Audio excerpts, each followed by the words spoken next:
अगर आप लोग हमारे चैनल पर नए हैं तो प्लीज चैनल को सब्सक्राइब करो और ऐसे कार्टून की वीडियो देखने के लिए बेल आइकन को ऑन करो। जादुई पत्ता गोभी का गांव। सीताराम काका, धरती मैया की दया से अब के बरस हम गरीब किसानों की पत्ता गोभी की फसल खूब फली है। इस बार तो व्यापारी हमारी पत्ता गोभी के बदले बढ़िया दाम देंगे। अरे सच में इतनी सारी पत्ता गोभी तो हमारे पुश्तों ने भी एक बार में नहीं सींची। इस साल तो पत्ता गोभी की फसल बेचकर हम किसानों का परिवार खूब धूमधाम से फगुआ मनाएंगे और ढेरों पकवान खाएंगे। गरीब किसानों का तबका तड़के सवेरे सवेरे अपने खेतों में पत्ता गोभी की फसल की कटनी करने में जुटा हुआ है। महिलाएं अपने जादुई पत्ता गोभी के घरों में कामों में जुटी हैं। सरला चंपा आपस में बतिया रही हैं। हाँ, क्या बात है चंपा बहन, तुम्हारे चूल्हे से तो बहुत दमदार खुशबू आ रही है, क्या बना रही हो? हाँ, वो कल दिनेश जी खेत से एकदम ताज़ा पत्ता गोभी तोड़ कर लाए थे तो दम आलू पत्ता गोभी की तरकारी बना रही हूँ। दोपहरी में खाना देने जाना है खेत में। चलो भाई, आज के आज पत्ता गोभी की फसल की कटाई करनी है। बूढ़े किसान सीताराम के कहने पर सारे किसान पत्ता गोभी की फसल काटने में भिड़ जाते हैं। जैसे किसान जमीन से एक पत्ता गोभी निकालते, वहाँ दूसरी विशाल हरी पत्ता गोभी आ जाती है। दिनेश टुकुर टुकुर पत्ता गोभी को देखकर अचंभा करता है। अरे मोरी मैया, ई का बड़ा है। अरे सीताराम काका, लागत है हमारे खेत खलिहान की जमीन जादुई हो गई है। एक पत्ता गोभी निकलते दूसरा पत्ता गोभी अगले पल पैदा हो जा रहा है। अरे बुढ़बाक, तू आम खा गुठिया क्यों गिन रहा है? अरे हम किसान जादुई पत्ता गोभी के गांव में रहते हैं। हमारे खेत खलिहानों को वरदान है। अब हमारे आने वाली 7 पुश्तें भरपेट खाएंगी और खुशहाली से रहेंगी। इसी के साथ जादुई पत्ता गोभी गांव के किसान पत्ता गोभी के फसल की कटाई में जुट जाते हैं। मगर इस सुख समृद्धि खुशहाल गांव का रहस्य कहीं दुखों कठिनाइयों कष्टों भरा तो नहीं रहा था। जहां कड़ी दोपहरी में भी खेतों में चहल पहल छाई है। खेत जोत रहे बैलों के गले से घंटियों की आवाज और लू भरी हवा साए साए बह रही है। मेरे देश की धरती सोना उगले उगले हीरे मोती, मेरे देश की धरती ओ अरे का हो सीताराम काका, अरे अभी से थक कर बैठ गए? अरे अभी तो बीज की रोपाई करनी है। अरे दिनेश, एक तो जेठ बैसाख के मौसम में बड़ी तेज घाम होती है। जमीन अंगारों जितनी गर्म है, पाँव जल रहे हैं। तू भी थोड़ा सुस्ता ले, धूप की तपन कम हो जाएगी तब जोतेंगे खेत। चलो फिर तब तक रोटी पानी खा लेते हैं। सारे किसानों का तबका एक पेड़ की छांव में बैठकर रूखी सूखी रोटी प्याज खाने लगते हैं। वहीं मदन, जो कि बड़ा कसाई था, बैलों को खींचकर मारते हुए हल जोतने में मगन था। बेचारी दोनों बैल प्याज के मारे छटपटाते हुए जमीन में बैठ जाती हैं।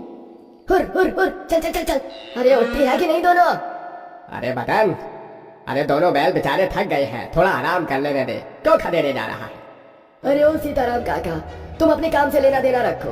मेरे मामले में टांग अड़ाने की जरूरत नहीं है। हाँ? इन बैलों के जोड़े को मैंने पूरे 10,000 नकद रुपए में खरीदा है। मैं इन्हें मारूं या काटूं, तुम्हारा क्या जाता है? ऐसा बोलकर मदन गुस्से में दांत पीसकर दोनों बैलों को मार मार कर उठाता है। फुहार का ही, जब मन चाहे थसकरी मार के बैठ जाते हैं। चलो खेत जोतो, इस बार तो सबसे ज्यादा फसल मैं ही उगाऊंगा। हाँ।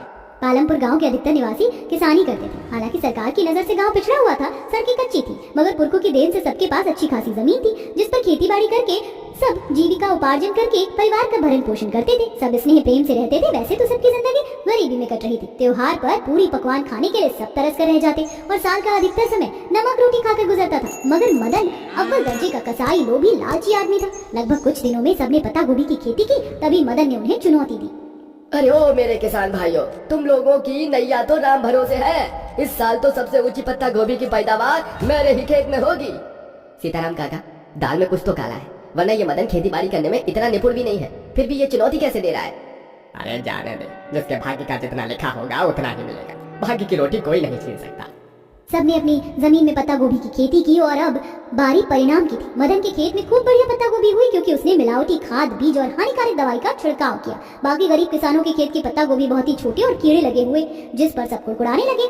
हम गरीब किसानों ने दिन रात खून पसीना बहाकर फसल की सिंचाई की और फसल कीड़े लगे उगी। हम कैसे करेंगे अपने बाल परिवार का भरण पोषण? सभी निराश हताश होकर अपने अपने झोपड़ी में लौट गए और दुख भरी रोटी खाने लगे। वहीं मदन खूब रजकर 56 पकवानों के मौज उड़ा रहा था। किसानों की आंखों में आंसू थे। तभी एक भूखी गाय दिनेश के दरवाजे पर आकर गुहार लगाने लगी। अरे सरला, देख तो जरा, द्वार पर गौ माता आई है क्या? हाँ पिताजी, बाहर गैया खड़ी है, बहुत भूखी है। मैं उसे रोटी दे देती हूँ, आप खा लो। चिंकी उसे एक सूखी रोटी में से अपना 1/4 हिस्सा तोड़ लेती है। तभी डबडबाई आंखों से दिनेश बाकी के 3 हिस्से भी बाहर लाता है। गाय की दुर्दशा बहुत ही मरियल, दुबली, पतली सी थी। ये लो गौ माता, ये रोटी आपके भाग्य में थी, आप खा लो। गाय ने खुशी खुशी रोटी खाई और आगे मोहन के द्वार पर बढ़ गई। उसने भी रोटी दे दी। इस तरह गरीब दुखियारे गांव वालों ने अपना हिस्सा खिला दिया और खुद भूखे रह गए। तभी जैसे मदन की बारी आई, वह तिलमिलाया हुआ बाहर आया और न आओ देखा न ताओ उस गाय को खूब मारा। गाय गंभीर रूप से लहूलुहान होकर धरती पर बैठ गई। ससुरी भाग यहाँ से, वरना चमड़ी उधेड़ दूंगा। मदन ने जैसे ही फिर से गाय को हुड़काया, गौ माता साक्षात आदि गाय आदि देवी का रूप ले लेती हैं। हे पापी मनुष्य, मेरे ही फल से तुम्हारे खेतों में फसलें पनपी और तुमने निर्दयी के समान मेरा खून बहाया, मुझे तुच्छ जाना, लहूलुहान किया। मुझ में 36 करोड़ देवी देवता का वास है। उन सबको साक्षी मानकर मैं तुम्हें श्राप देती हूँ। जिस मिट्टी में तुमने फसल उगाई है उसी में गड़ जाओगे। अपितु हे भले मानव, तुमने मुझे द्वार पर खड़े होकर देखकर दुख भरी स्थिति में भी अपने हिस्से की रोटी मुझे खिलाई, इसीलिए मैं तुम सबको वरदान देती हूँ। तुम्हारा गरीब गांव जादुई पत्ता गोभी गांव में बदल जाएगा, जहाँ आज के बाद कोई दुख, रोना, दांत पीसना नहीं होगा, बल्कि खुशहाली के दिन होंगे और सब पेट भरकर खाओगे। ऐसा बोलकर गौ माता प्राण त्याग देती हैं और धरती में समा जाती हैं, जिसके साथ एक अद्भुत चमत्कार होता है और सभी गरीब किसान के फूस की कच्ची झोपड़ी जादुई विशाल पत्ता गोभी के घर में बदल जाती है। पूरी गांव की कच्ची जमीन जादुई हरी भरी जमीन में बदल जाती है। यहाँ तक कि सबके खेत खलिहानों में भी खूब बड़े बड़े चमकदार गठीले पत्ता गोभी उग जाते हैं, जिस कारण गाँव के किसानों में हर्ष उत्सव का माहौल छा जाता है। मामा देखो, हमारी झोपड़ी में तो जादुई पत्ता गोभी के घर में बदल गई। ये कितना प्यारा लग रहा है। ईश्वर दयावान है, आखिरकार उसने हमारे गरीब गांव की सुधि ली। अब हम दुख भरे दिन नहीं काटेंगे। सब अपने अपने परिवारों के साथ जादुई पत्ता गोभी घर में चले जाते हैं और अगले दिन तड़के सुबह सुबह किरण फूटने के साथ फसल की कटाई करने आते हैं। जैसे जैसे सब लोग खेतों से पत्ता गोभी तोड़कर टोकरी में रखते जाते हैं और पत्ता गोभी निकालते हैं। अरे काका, अब तो हमारी टोकरियां भी पत्ता गोभी से भर गई। चलते हैं आज बाजार में, इतना ही पत्ता गोभी बेच लेंगे। ग्राहक तो खुशी खुशी खरीदेंगे, वो भी किफायती दाम पर।